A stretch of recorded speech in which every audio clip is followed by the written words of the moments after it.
for my patrons, I have a reward at the Jim Answers Questions tier. So obviously anyone can just ask a question in chat and I'll answer it to the best of my ability. But this is for like if someone wants a more fleshed out answer, I can give a little bit of a prepared answer. I can take some time to really think about it and give a proper answer. So the first one from Dave Cork: are you literally performing every role as a game dev, i.e. coding, graphics, story, etc., or do you have a team of people around you who dip in and support? So let's go back all the way to the beginning with Shitty Quest.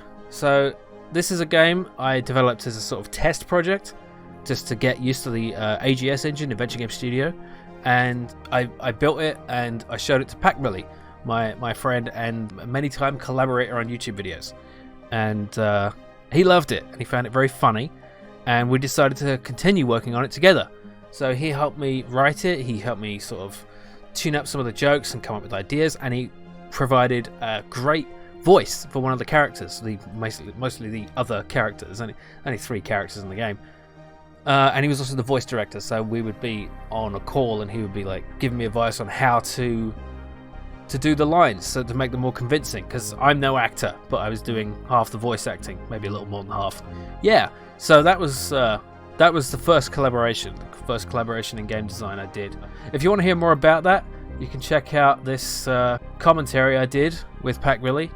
I'll put a link in the description when this goes on YouTube, and I'll put it in the chat right now. This game obviously looks like shit, but that's the point, right? It's about a game that was abandoned by its creator, me, and the characters aren't happy about it, and they try to do something about it, and yeah, so on. So the other questions. So after that, I worked on a shoot 'em up, which I mentioned a little bit before. I made this in Java, and I had 2 people helping me out with this. I had Rickard Thornburg, who offered to do the music, and the music is absolutely brilliant. He's a musician. You can check out his Bandcamp here if you're interested. I'll put that in the links in the description as well. Yeah, so this was a shoot 'em up I made. It's pretty short. It's a free game. It's about 15 minutes long. No, it's about 30 minutes, 45 minutes. You can finish it in. But yeah, and another bit of collaboration was the credits artwork here, which I think is fucking amazing, which was done by Case of Glass, who's been a viewer on YouTube for a very long time. And some of this artwork is just extraordinary, you know. So I thought it served as a great, and he just did it.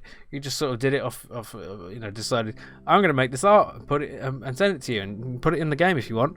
And yeah, so it's some incredible artwork that I think serves as a great reward for finishing the game. So after that, I worked on Guildmaster, and I got a lot of help with this.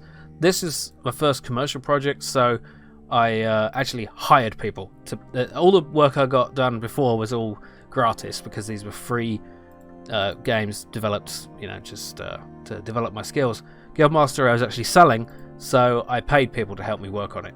I asked Pac Millie to help me work on the. Did you use Pac Millie's real name in the credits? Patrick William? No, his real name is in the credits, but I'm just referring to him as Pac Millie for the sake of people's recognition.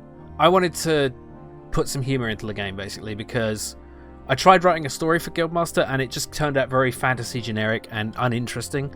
So I really wanted to flesh it out with something that gave it a bit more humor, more joviality. Because the game as it is, I was pretty solid on the mechanics, but I felt like it didn't have anything tying it together. So I asked him to help me. First, I asked him to just write the library books, and the humor in there is so great that I decided to ask him to do all the dialogue. Also, Scott McDavid helped. He provided the music, which was. I am so pleased with the music. It turned out so well. We worked really well together, and there was a lot of back and forth, and Pac really helped with the sort of music direction there as well. But yeah, and Case of Glass came back to work on basically the character models and portraits. So these initial characters designs here, those were drawn by him. I did most of the animation on the characters. He did some, and all the portraits, all the character portraits that you can see here, those were all drawn by him, and I think they turned out great. So yeah, Oh, and there's a little bit of additional artwork by Tim Rocks, which you will only see if you've found one of the Easter eggs. So, and I don't know if anyone's seen that, and I don't want to say what it is because it's a spoiler. But yeah, it does look quite different to everything else in the game, so I think you'll know what that is. So yeah, that's pretty much it. So I have had quite a bit of help with my games before. I don't know how much collaboration there's going to be with this project, but I guess we'll see. Yeah, thanks for the question, Dave. And if anyone else wants to ask a question with a sort of long form answer like this, and you're a patron or you'd like to be one, check out the next Q&A thread for more question asking goodness. These kind of questions, they can be about anything really. I think it makes more sense for it to be game design related, but you can feel free to ask anything and I'll try to give as thorough an answer as I can.